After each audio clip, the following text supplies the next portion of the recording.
Bahiyah karya Imam Syaukani rahimahullah. Beliau mengatakan Kitabul Aiman, kitab tentang sumpah-sumpah. Jadi di dalam Islam sumpah itu ada aturannya. Beliau mengatakan al-halifu, sumpah itu innama yakunu, tiada lain boleh bismillah ta'ala, dengan nama Allah Ta'ala, tiada lain sah dengan nama Allah Ta'ala, au sifatin lahu, atau dengan sifat-sifat Allah Subhanahu wa Ta'ala. Wa yahrumu, dan haram bi ghairi dzalika, selain itu. Jadi sumpah itu hanya boleh dengan dua. Pertama dengan nama Allah, demi Allah, demi Ar-Rahman, demi Ar-Rahim, dan sebagainya. Yang kedua dengan sumpah atas sifat-sifat Allah. Misalnya kita mengatakan demi rahmat Allah, demi kegagahan Allah, demi kemuliaan Allah, sifat-sifat Allah. Haram bersumpah dengan selain Allah. Misalnya mengatakan demi Nabi Muhammad, demi mushaf Al-Quran, demi Ka'bah, demi malaikat, apalagi demi iblis, tambah haram lagi. Adapun kalau orang Indonesia mengatakan demi cintaku padamu, nah itu bukan sumpah. Nah itu ucapan gombal tapi bukan termasuk. Jadi tidak ada niatan sumpah di situ. Baik, wa man halafa, dan barang siapa yang bersumpah faqala, lalu mengucapkan insyaallah, faqad istathna, maka sungguh dia telah mengecualikan, wala hingsa alaih, sehingga tidak dianggap melanggar sumpah. Jadi kalau ada orang mengucapkan satu sumpah kemudian ditutup dengan insyaallah, itu seolah-olah sumpahnya tidak ada. Sehingga kalau dia melanggar isi sumpah tadi, itu tidak terkena hukum melanggar sumpah. Misalnya seseorang mengatakan, demi Allah saya akan berkunjung ke rumahmu, insya Allah. Nah ternyata dia tidak jadi berkunjung karena kemudian ada halangan misalnya. Nah ini tidak termasuk melanggar sumpah. Kemudian waman halafa, dan barang siapa yang bersumpah ala syai'in, atas sesuatu, wa ra'a ghairaha khairan minhu, lalu melihat selainnya lebih baik, falyatil ladzi huwa khair, maka hendaklah dia melakukan yang lebih baik tersebut, wal yukaffir an yaminih, kemudian dia mengkafaroi sumpahnya. Jadi maksudnya kalau kita terlanjur mengucapkan satu sumpah, ternyata isi sumpah itu tidak lebih baik dari apa yang kita tinggalkan, maka hendaklah isi sumpah tadi kita ingkari atau kita langgar, kemudian kita membayar kafarah sumpah. Misalnya Abu Bakar As-Siddiq pernah kedatangan tamu, kemudian beliau mengatakan, silahkan kalian makan jamuan saya ini, saya tidak makan karena saya sudah cukup. Nah tamu-tamunya mengatakan, demi Allah kami tidak akan makan kecuali kalau engkau ikut makan. Nah Sayyidina Abu Bakar juga mengatakan, demi Allah saya tidak mau makan, silahkan kalian para tamu makan saja. Nah ini seandainya Abu Bakar kekeh dengan perkataan dia, sumpah tidak mau makan, ini semua tamunya akan kelaparan, karena mereka juga tidak mau makan ketika Abu Bakar tidak makan.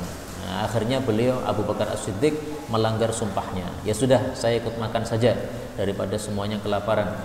Nah, setelah beliau ikut makan, kemudian beliau membayar atau mengkafaroi sumpah tersebut.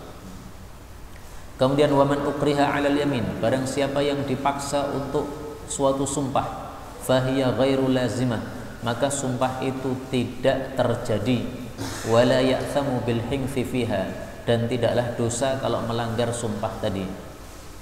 Misalnya orang ditodongi pistol, kamu harus bersumpah meninggalkan agama Islam. Nah, dia mengatakan, demi Allah saya meninggalkan agama Islam. Apakah itu sumpahnya sudah terjadi? Tidak terjadi, karena hanya dipaksa saja. Kemudian wal yaminul ghamusu, dan sumpah yang mencelupkan ke dalam neraka, hiyallati ya'lamul halif kadzibaha, ialah sumpah yang orang yang bersumpah itu tahu bahwa isinya dusta. Jadi maksudnya sumpah bohong itu adalah haram dan termasuk dosa besar karena mencelupkan pelakunya ke dalam api neraka. Misalnya seseorang menuduh seseorang, mengatakan, demi Allah saya melihat dia mencuri, padahal tidak mencuri. Dia tahu bahwa dia tidak mencuri. Nah, seperti itu adalah sumpah yang mencelupkan ke dalam api neraka. Wala muakhadata, dan tidak ada hukuman bil lagwi, pada sumpah yang tidak diniatkan untuk sumpah. Ini maksudnya apa? Maksudnya apa yang disebutkan oleh Allah dalam Al-Quran. Mari kita lihat apa yang dimaksud sumpah yang tidak diniatkan untuk sumpah.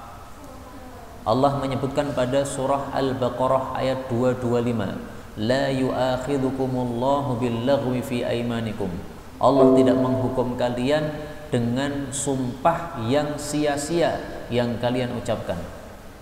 Kata Aisyah, maksudnya adalah kebiasaan orang Arab yang ketika mengucapkan suatu kata itu dibumbui dengan kata-kata demi Allah, tapi tidak ada niatan dalam hati untuk sumpah. Misalnya ditawari roti, ya. Sudah makan, silahkan tafadhol, ini ada roti. Nah, maka dia mengatakan demi Allah saya udah kenyang. Nah, maka kata-kata demi Allah ini ungkapan orang Arab biasanya dalam ucapan kesehari-harian, bentuknya bentuk sumpah, tetapi dalam hati sama sekali tidak ada niatan untuk sumpah. Kamu sudah makan? Demi Allah sudah. Atau demi Allah belum. Nah, itu ungkapan orang Arab biasa sehari-hari begitu. Nah, maka kalau saya gambarkan dengan orang Indonesia, ya seperti ucapan tadi, ya, demi cintaku padamu. Kata-kata demi itu kalimat sumpah, tapi kalimat itu bukan diniatkan untuk sumpah, maka tidak terkena hukum-hukum sumpah. Berikutnya, wa min haqqil muslim 'alal muslim, demi hak dan termasuk haknya orang muslim yang menjadi kewajiban atas muslim yang lain adalah ibraru qasamihi, menuruti sumpah yang dia ucapkan. Contohnya gini, saya melewati teman saya, sepedanya macet, kemudian dia minta tolong, saya tidak mau, saya tergesa-gesa. Nah, maka dia bersumpah, demi Allah kamu harus tolong saya, ini saya perlu betul-betul bantuan kamu, kamu dorong motor saya. Nah, kalau dia sudah mengucapkan sumpah, nah, maka itu adalah hak dia yang saya harus apa? Menurutinya. Wa kafaratul yamini, adapun kafarah sumpah, hiya ma dzakarahullah fi kitabihil aziz, itu yang disebutkan oleh Allah di dalam Al-Qur'an. Surat apa, Pak? Surat Al-Maidah. Al-Maidah ayat 89. La yu'akhidhukumullahu billaghwi fi aymanikum walakin yu'akhidhukum bima 'aqadtumul ayman. Fakaffaratuhu it'amu 'asharati masakin. Kafarah sumpah, kalau kita melanggar isi sumpah, maka adalah memberi makan 10 orang miskin. Min awsati ma tut'imun, dari makanan yang sedang-sedang yang kalian berikan kepada keluarga. Jadi misalnya kita itu biasanya makannya telur lauknya, jarang-jarang kita makan daging, jarang-jarang juga makan karak misalnya. Nah, maka kita berikan kepada orang miskin lauk apa? Telur. Karena itu tengah-tengah antara karak dengan daging. Kalau biasanya daging, nah berarti itulah yang diberikan kepada orang miskin. Biasanya lauk kerupuk, ya sudah, itu yang diberikan kepada orang miskin, nggak apa-apa. Atau au kiswatuhum, atau memberi pakaian kepada mereka, nah, ini lebih mahal sehingga ini lebih utama. Au tahriru raqabah, atau memerdekakan budak, ini lebih mahal lagi, ini lebih utama.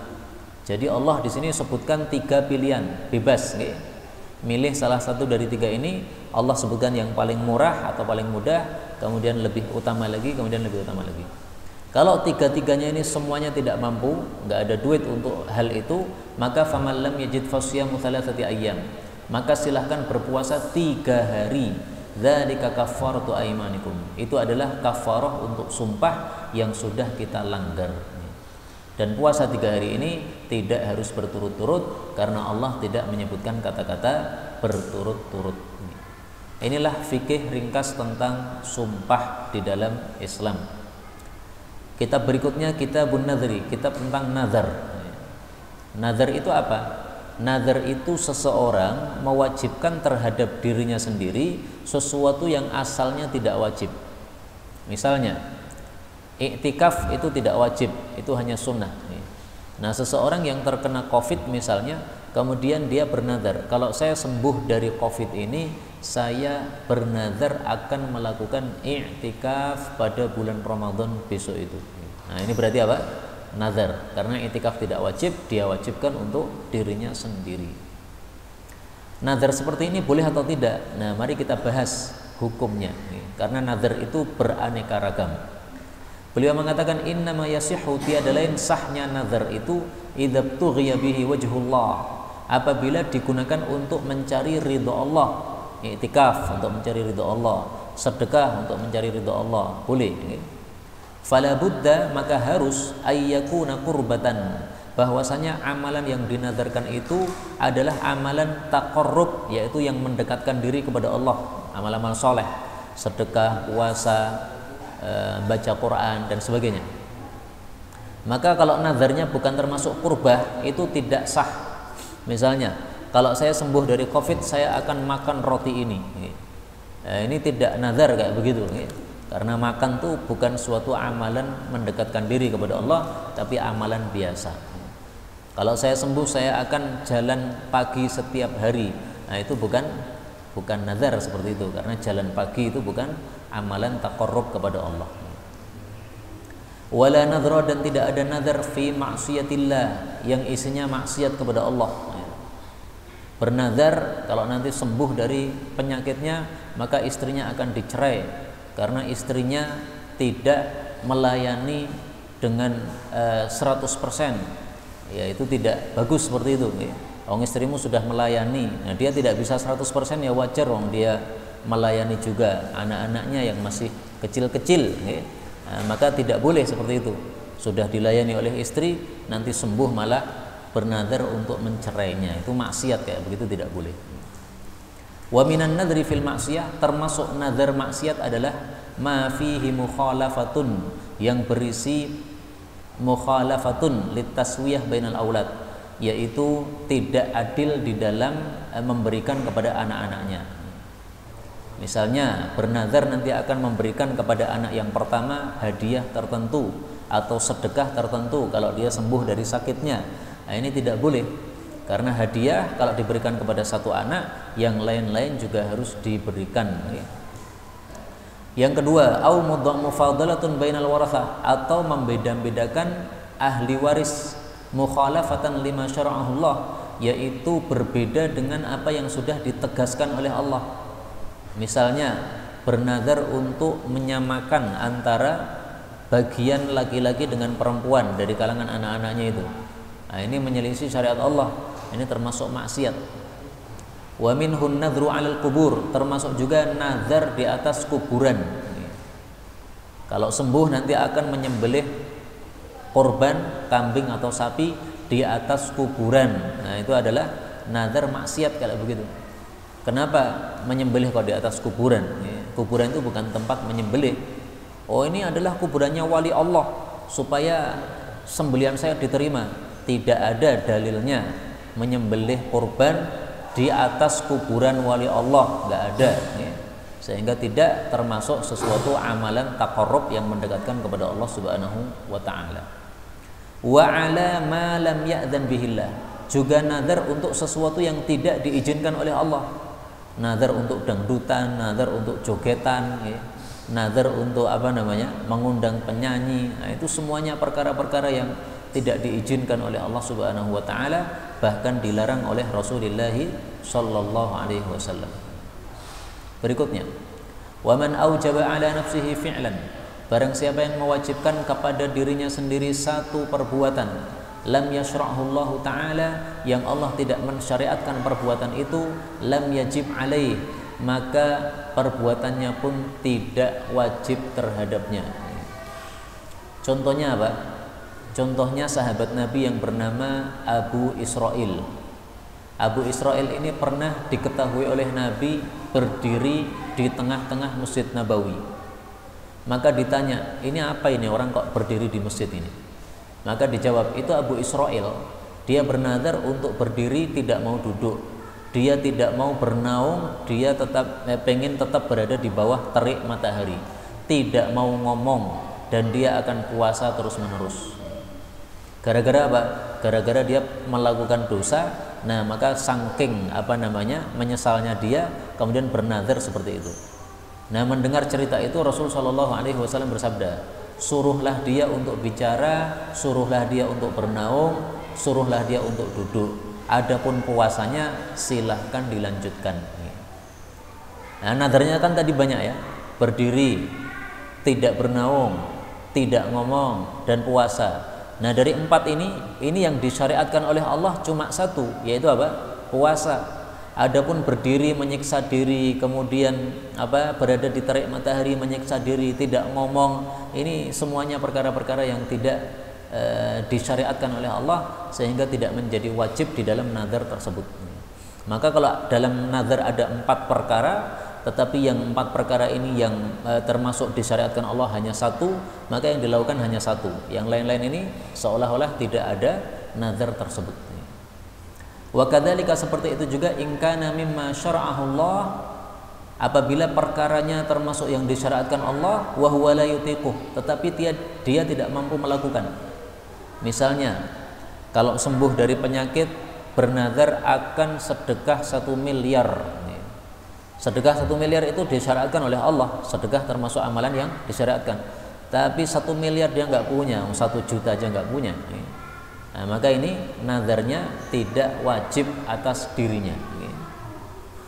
Wa man nadhara nadhran, barang siapa yang bernazar suatu nazar, lam yusammih, yang dia tidak menyebutkan isi nazarnya, au kana maksiatan, atau isinya justru kemaksiatan, au la yutiqu, atau nazarnya tidak dia mampu, fa alaihi kafaratu yamin, semuanya itu wajib diganti dengan kafarahnya sumpah. Jadi nazar itu hukumnya sama dengan apa? Sumpah. Kalau nazar tidak dilakukan, maka berarti dia membayar kafarah. Kafarahnya persis dengan kafarah sumpah yang tadi sudah kita bahas pada surat Al-Maidah. Contohnya apa? Nazar yang tidak disebutkan. Misalnya seseorang yang sakit kemudian mengatakan, kalau saya sembuh, saya akan melakukan perkara yang besar.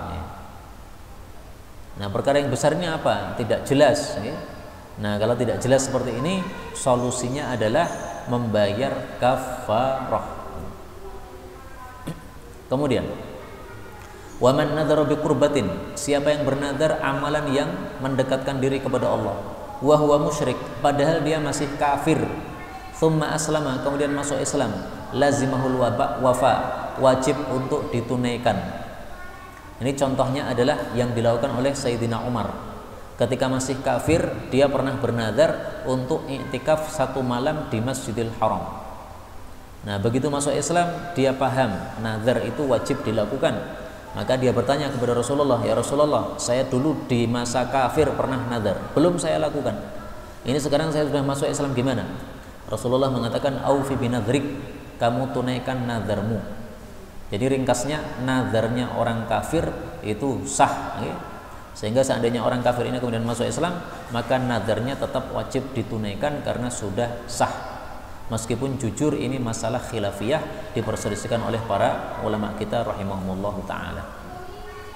Kemudian, wala yanfudun nadhru, tidak boleh menerapkan nazar illa minas thuluth, kecuali dari 1/3 harta. Ini maksudnya orang yang mati, ya. Orang yang mati, sebelum matinya dia bernazar, nanti kalau saya sembuh, saya akan sedekah 1 miliar. Ternyata sembuh. Setelah sembuh 1 pekan, kemudian mati. Nazarnya tadi belum dia lakukan. Berarti kan utang nazar dia. Nah, utang nazarnya ini harus dilanjutkan oleh ahli warisnya. Maka ahli warisnya mengambil hartanya bapak tadi 1 miliar untuk disedekahkan. Kecuali kalau hartanya 1 miliar itu melebihi dari 1/3, tidak boleh. Jadi misalnya hartanya ternyata cuma 2 miliar. Nah, maka kalau dia sedekahkan 1 miliar, ini melebihi dari 1/3, tidak boleh. Nah, maka bagaimana solusinya? Solusinya diambil sepertiga warisannya, kemudian disedekahkan sesuai isi nazar bapaknya. Adapun 2/3-nya sisanya menjadi hak ahli waris. Tapi kalau dia meninggalkan harta 3 miliar, nah maka boleh dia untuk disedekahkan 1 miliarnya, karena itu adalah sepertiga. Jadi ringkasnya nazar ini kalau dia dari orang yang kemudian mati, maka hukumnya sama dengan wasiat. Wasiat itu maksimalnya berapa? Sepertiga, tidak boleh lebih dari sepertiga hartanya. Terakhir, wa idza matan nadhir, apabila orang yang bernazar mati bi qurbatin, dia meninggalkan utang nazar yang merupakan amal soleh, fa fa'alaha anhu waladuhu, lalu dilakukan oleh anak-anaknya, ajza'ahu dzalika, itu sudah mencukupi untuk orang tersebut. Jadi misalnya orang bernazar, saya nanti akan berpuasa selama 1 bulan, puasa sunnah. Nah, ternyata dia baru puasa setengah bulan, kemudian dia tidak sempat puasa lagi sampai akhirnya mati. Puasa setengah bulan, terus dia berhenti. Nah, setelah itu dia masih sehat, ya, masih bisa berpuasa, tapi nggak segera berpuasa sampai akhirnya mati. Nah, maka masih punya utang setengah bulan untuk puasa, bisa dilanjutkan oleh ahli warisnya, waladuhu, anak-anaknya. Kata-kata anak-anaknya ini menurut mayoritas para ulama tidak harus anaknya. Seandainya dipuasakan oleh tetangganya atau oleh muridnya tidak ada masalah, oleh siapapun juga boleh. Inilah fikih secara ringkas tentang nazar. Ringkasnya, di dalam Islam sumpah itu ada aturannya, wajib ditunaikan. Kalau dilanggar maka membayar denda, yaitu kafarah, penghapus dosa. Demikian juga nazar wajib ditunaikan. Kalau tidak ditunaikan maka di situ ada denda, yaitu membayar kafarah. Sebagai penutup, mari kita baca kalam Allah Subhanahu wa taala tentang nazar di dalam Al-Qur'an. Surah Al-Insan ayat 7.